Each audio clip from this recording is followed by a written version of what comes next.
guys, what is welcome back to my YouTube channel Amor 02 Rider.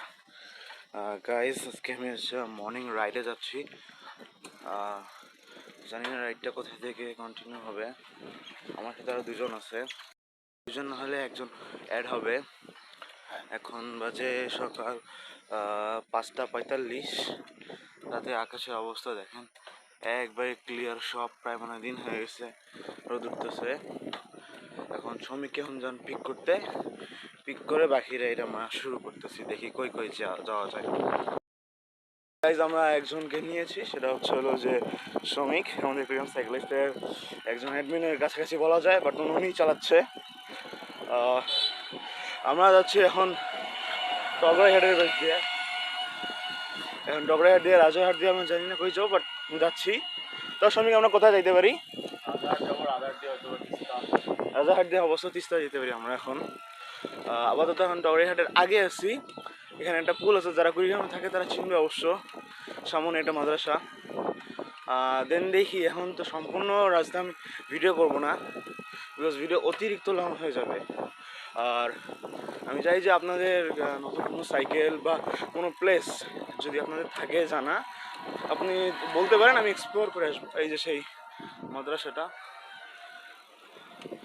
আপনি দেখতে পারেন। রাস্তাগুলো সুন্দর আছে, বাট অতটা ভালো না যতটা আমাদের হাইওয়ে রোড।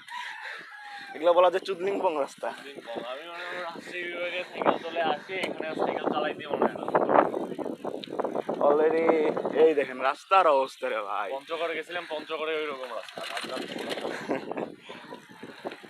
অবস্থা সামনে তো দেখতেছি আরো খারাপ। এ ভাই, সামনে তো পুরো রাস্তার অবস্থা শেষ, রাস্তাই নাই।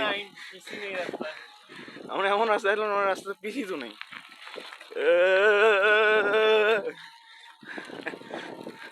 গাইজ, আমি সামনে গিয়ে আবার ভিডিও কন্টিনিউ করবো।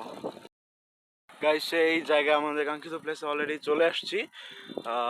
সামনে অবশ্য তাল গাছগুলা, এই যে সুন্দর রাস্তা, এখানে বোর্ড, আশেপাশে সিনারিগুলো দেখেন, জাস্ট ওয়াও। এটা হলো সেই আমাদের মেইন রাস্তাটা। আর দেন এই যে আমাদের সেই তাল গাছগুলা, এটা তো কুড়িগ্রামে আপনারা চেনেন নাকি, হৃদয় দাস সেইলর জায়গাটা অনেক ভাইরাল করেছে, বলে যে কেরালার মতো দেখা যাচ্ছে একটা তাল গাছ। তাল গাছগুলো তো ঘন না, এটা সুন্দর জায়গাটা। দেন পুরো মনোরম পরিবেশ, সকালের সূর্য পুরো অন্যরকম। এই যে তাল ধরছে অবশ্য এটাতে, এই যে দেখতে পাইছি এখানে একটা আম গাছ। হ্যাঁ, জায়গাটা মানে তাল গাছ যদি একটু বেশি ঘন হইতো সেটা একটু মানা যেত, আর যদি দুই সাইডে হইতো ফুল কেরালা বলা যেত। দেখেন, এনে যে বোঝার কোনো উপায় নাই যে বাংলাদেশ না ইন্ডিয়া। রাস্তাটাও মোটামুটি ভালো, শুধু পিপলদের দেখলে একটু মনে হবে কারণ ইন্ডিয়ার বেশ একটু আলাদা। আমরা এখানে একটু স্টে করবো। চলো, আমরা বিদায় নিচ্ছি এই সেই প্লেসটা থেকে।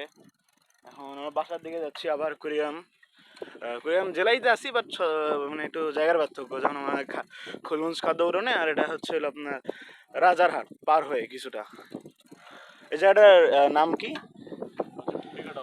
কুটিকাটা বাজার যেটাকে বলে। আর এই যে প্লেসগুলো দেখেন, জোস এক কথায় এরকম প্লেস। আর সবচেয়ে আমরা যে আবহাওয়া আসছি, মানে সকালবেলা স্যার এগুলো 11টা-12টার দিকে, কি আর বলি, থাকতেই পাবেন না আপনারা। সামনে একটা রয়্যাল ইনফিনিক্স, আমরা এগুলা চালাই না, আমরা এই যে R15 চালাই। এটা দিয়ে আমাদের লাইফ পার হয়ে যাবে ইনশাল্লাহ। হ্যাঁ, 200 কিলোমিটার পার হওয়ার কোনো তেল লাগে না ভাইয়া, এমনিতেই চলে, পাঁচার তেলেই চলে যায় এতটুকুই। আর শেষ করছি আজকে এই ভিডিওটাতে। নেক্সট টাইম দেখা হবে অন্য কোনো জায়গায়।